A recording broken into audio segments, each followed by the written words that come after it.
Shalom,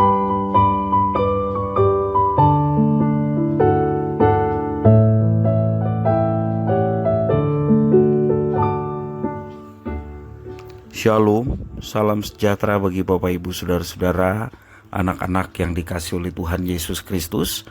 Jumpa kembali bersama saya Pendeta Eka di dalam renungan firman Tuhan pada hari ini, hari Jumat 2 Juni 2023. Sukacita dan damai sejahtera dari Tuhan Yesus kiranya menyertai hidup kita sekalian. Puji nama Tuhan.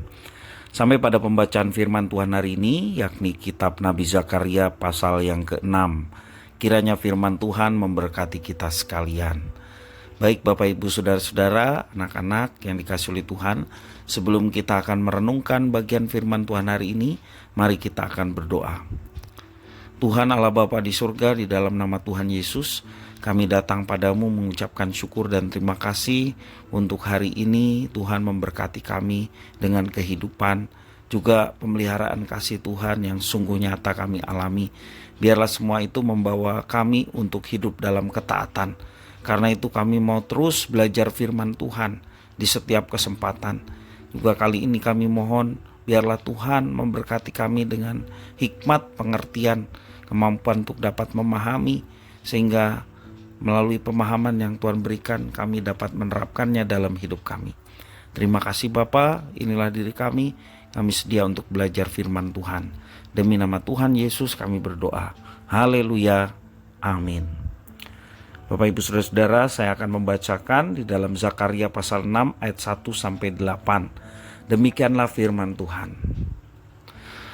Aku melayangkan mataku pula, maka aku melihat tampak keluar 4 kereta dari antara 2 gunung.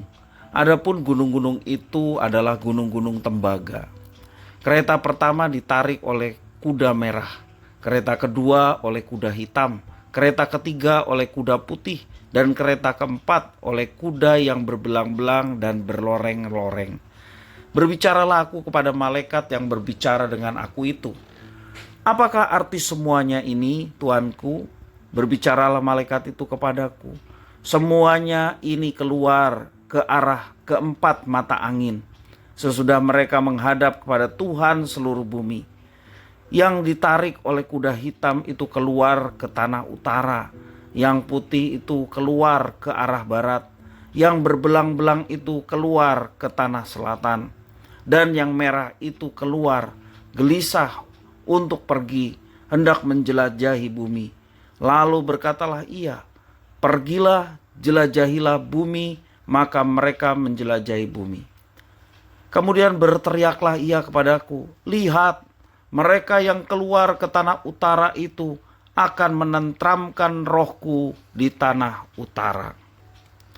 Bapak Ibu Saudara-saudara yang dikasihi Tuhan, di dalam dunia ini begitu cepat banyak sekali perubahan. Ada yang sekarang ada, mungkin tahun depan sudah hilang tertelan zaman. Demikian juga teknologi sedemikian cepat berubah. HP yang mungkin bagi kita sudah canggih, ternyata di tahun depan sudah ada yang lebih canggih lagi dan yang kita miliki sudah ketinggalan. Itulah dunia, ya. Roda sejarah pun berputar sedemikian cepat, menyimpan sejuta cerita tentang penguasa yang ada. Dari cerita mereka kita seharusnya disadarkan bahwa tidak ada manusia yang bisa diandalkan, karena manusia seringkali juga mengalami perubahan. Karena itu kalau kita masih bersandar kepada manusia, ya, kekuatan manusia, pada akhirnya kita harus siap-siap kita akan kecewa. Bapak Ibu Saudara-saudara, di dalam firman Tuhan pada hari ini yang telah kita baca, melihat penglihatan Zakaria yang terakhir.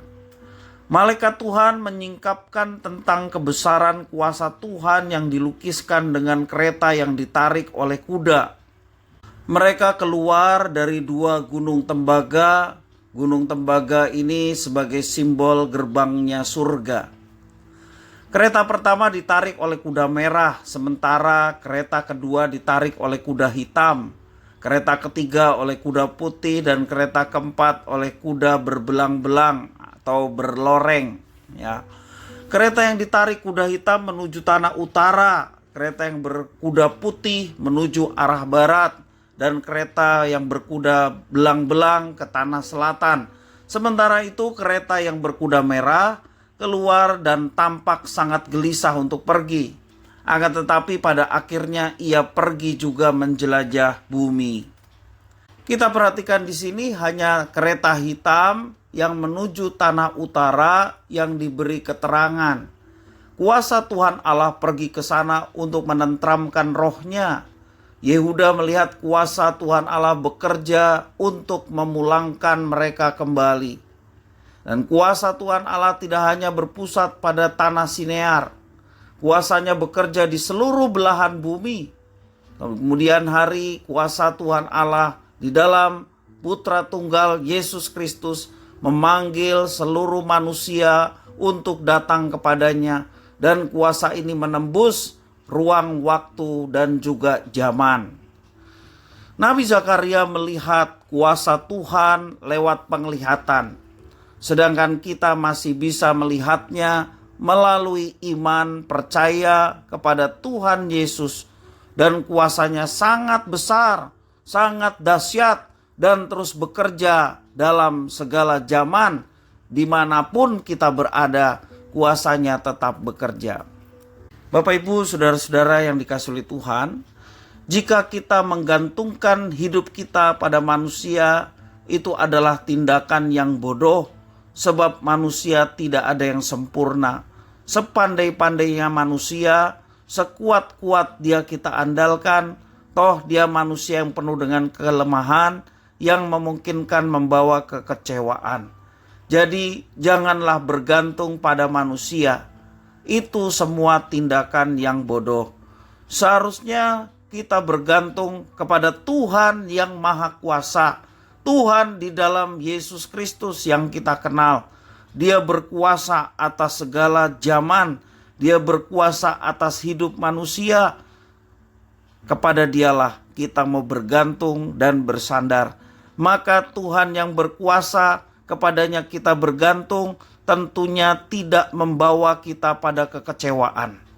Membawa kepada kita satu kekuatan yang besar, terlebih atas Roh Kudus yang berkenan bersekutu dengan umat yang dipilihnya, yang dimeterai dekan dalam diri kita, membawa kita untuk melaksanakan apa yang diperintahkannya. Maka itulah kebahagiaan yang boleh kita alami sepanjang hidup kita. Karena itu Bapak Ibu saudara-saudara yang kasih oleh Tuhan, mari kita mengandalkan Tuhan. Mari kita bergantung kepada Tuhan. Maka sukacita, damai sejahtera, kebahagiaan dalam menjalani kehidupan itu akan kita alami. Mengandalkan manusia membawa kita pada kekecewaan, dan hal itu adalah hal yang bodoh. Janganlah kita bergantung pada manusia. Kitab suci dengan tegas mengatakan, terkutuklah mereka yang mengandalkan manusia. Sebaliknya, diberkatilah orang yang mengandalkan Tuhan dan menaruh harapannya pada Tuhan. Biarlah firman Tuhan memberkati kita sekalian. Mari kita berdoa. Tuhan Bapa di sorga, di dalam Yesus Kristus, terima kasih atas firman Tuhan. Mengajarkan kami untuk berpegang, bersandar hanya kepada yang Maha Kuasa, Tuhan di dalam Yesus Kristus yang kami kenal. Karena itu Tuhan, kami tidak mau mengandalkan manusia, termasuk mengandalkan diri kami sendiri. Kami mau bergantung dan mengandalkan Tuhan. Karena kami tahu Tuhan tidak pernah mengecewakan. Tuhan tidak pernah ingkar janji. Maka Tuhan yang akan menyatakan semuanya itu tepat pada waktunya. Berikan kami keteguhan iman untuk menjalani kehidupan ini, sehingga kami selalu menang karena ada Tuhan yang menyertai dan memberkati. Terima kasih Tuhan, inilah diri kami. Kami sedia untuk menjadi pelaku-pelaku firman. Demi nama Tuhan Yesus kami berdoa. Haleluya. Amin.